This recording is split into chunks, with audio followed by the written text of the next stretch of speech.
Hello, hello. It has been about a year now that I have had the Epson ET 2803 that I converted into a sublimation printer. So I've had a few people commenting that they wanted to know how I maintained it because they ran into some problems, and I couldn't do a video anytime really sooner because I didn't run into any problems. This printer is really no different than any other printer. You just run through the maintenance of the printer head cleaning, and normally that will straighten things out. But when I wanted to start doing Christmas gifts and holiday gifts coming up in the fall, I ran into the problem of the little lines within my images, and of course I had to fix that because I didn't want to make items with lines through it. So the way I found out how to do that was to keep running the maintenance, which I'm going to show you now.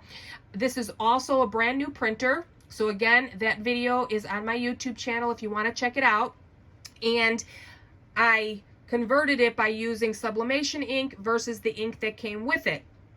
Some people will say that they go back and forth between regular ink and sublimation ink all the time, meaning when it runs low, they put regular ink and vice versa.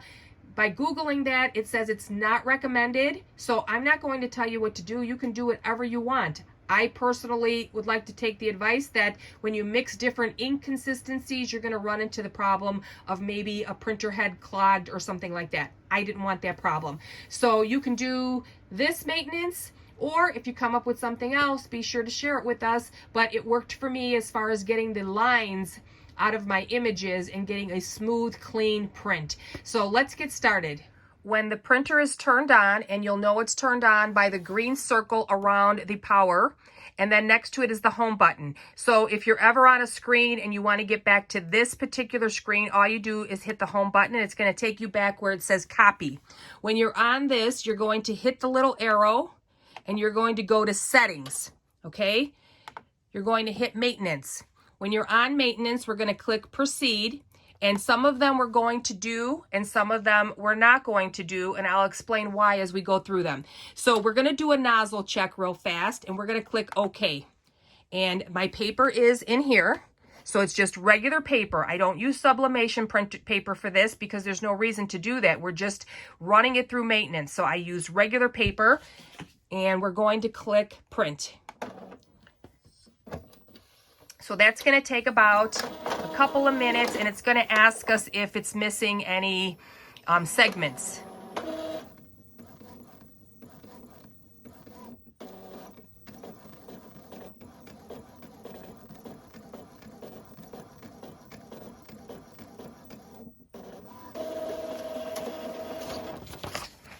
Okay, so here is what they're giving us, and if we look real close at the lines, there's no segments missing.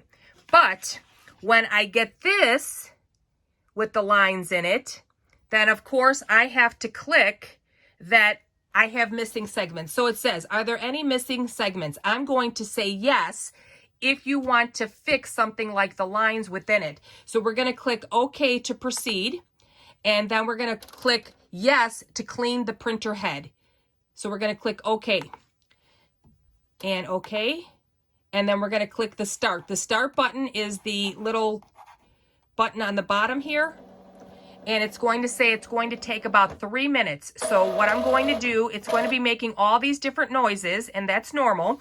But I don't waste my paper. So I'm going to take this sheet of paper, and I'm going to flip it over to this side. And I'm going to stick it back here so that you're not wasting a lot of paper.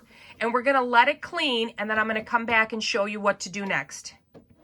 So as you can see by the blue line down here, we are almost at our 3 minutes, and it's going to print out again, and it's going to ask us if everything is in order.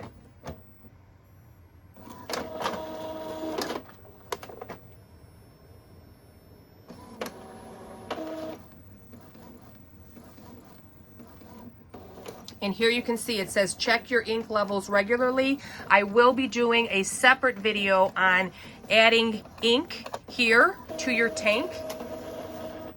Okay, so now, again, it's asking us, are there any segments missing? Well, if you have lines like this, and they're missing here, then I would go through these same steps again. But since we're just doing this video to show maintenance, we're going to say no.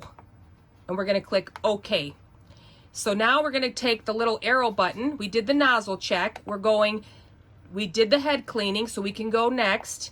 And now power cleaning is if you wanted to clean the tanks, and I'm just going to show you what it says. So it says, print head cleaning may not improve the print quality in the following situation.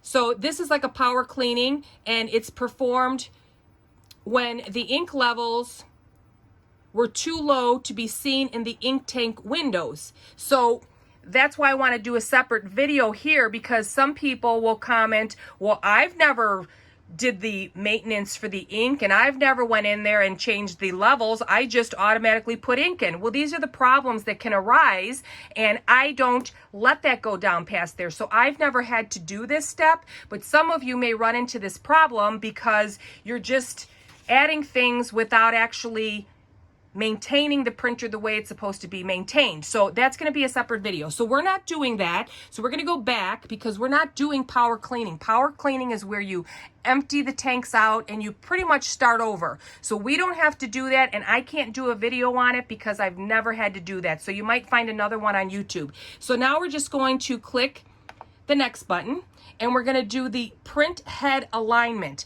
And this is where the little blocks come in that you have to say which one is the solid color block. So we're going to go ahead and we're going to proceed with that. So when doing the alignment for the printer head, there are two.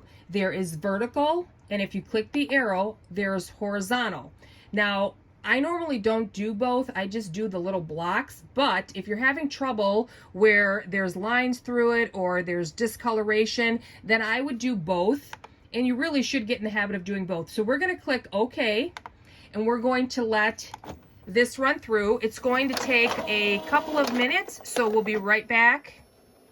So it's almost finished. It's coming through. And the one thing that I want to keep emphasizing is both here on the screen and your computer, it's going to keep telling you to check your ink levels.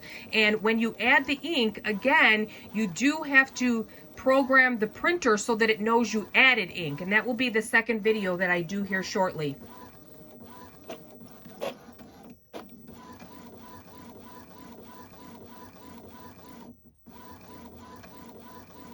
So this is what I do when I have problems. I just keep running it through the maintenance. Other than the complete printer and ink replacement, I don't do that. I've never had to do that yet.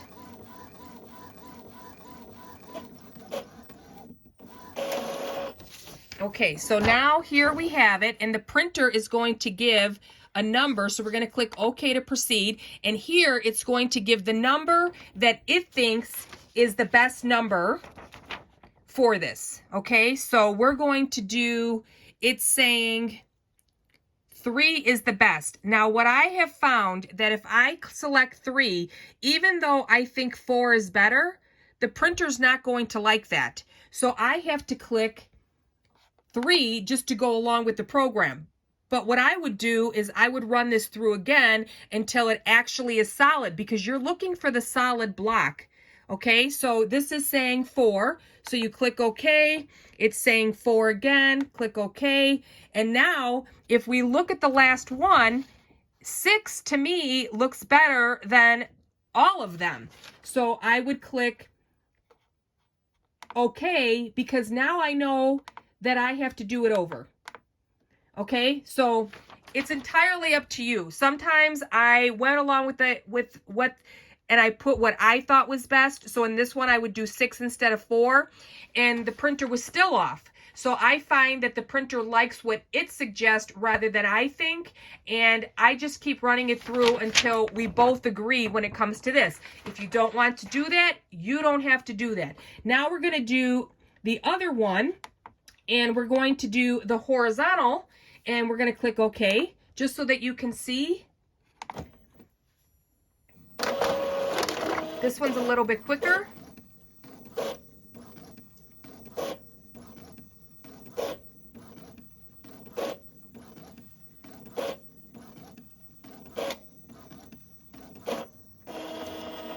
So it's going to do the same thing. You click proceed, and then you're just picking, again, the one that looks the best, but the printer is telling you which one it thinks is the best. So like if there was any spacing or any lines, then they don't want you to pick that one. So for this one here, they're saying that number 4 out of all of these is the best.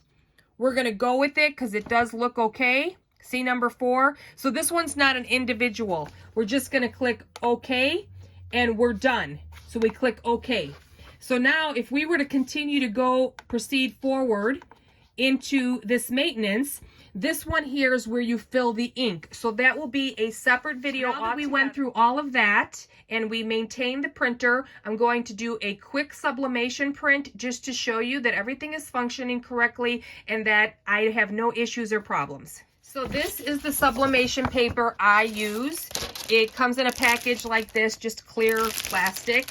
And you'll notice that it is not as wide, but it's longer. So you have to change the paper and you can't leave in any regular paper because you need it to go in and you need it to push that little gauge in here so that it hugs the paper so that it stays on course and it's not crooked once it prints. We did our maintenance and now I am printing a new graphic for Valentine's Day. Of course, you mirror your image. So when you press it, it comes out the right way. When you enlarge an image, this one was from Creative Fabrica. I can put it in the description below so that you can get it if you would like it, but you only use the corner to drag it out so that it stays its size. Sometimes I bring it in a little bit to the side or the top just to give myself the room on the outer edge. And of course, I would just cut off the bottom of my smaller ones that I made because I do not like to waste sublimation paper. These can go on a pocket t-shirt, or they can even just go on the upper right or left-hand corner, or maybe some people don't like a whole image and they just want to put this on the center of their t-shirt a little higher up. So that just goes to show you that everything is aligned properly. We don't have any lines or anything like that that would distort our print. And I hope this video was helpful. Thanks for watching.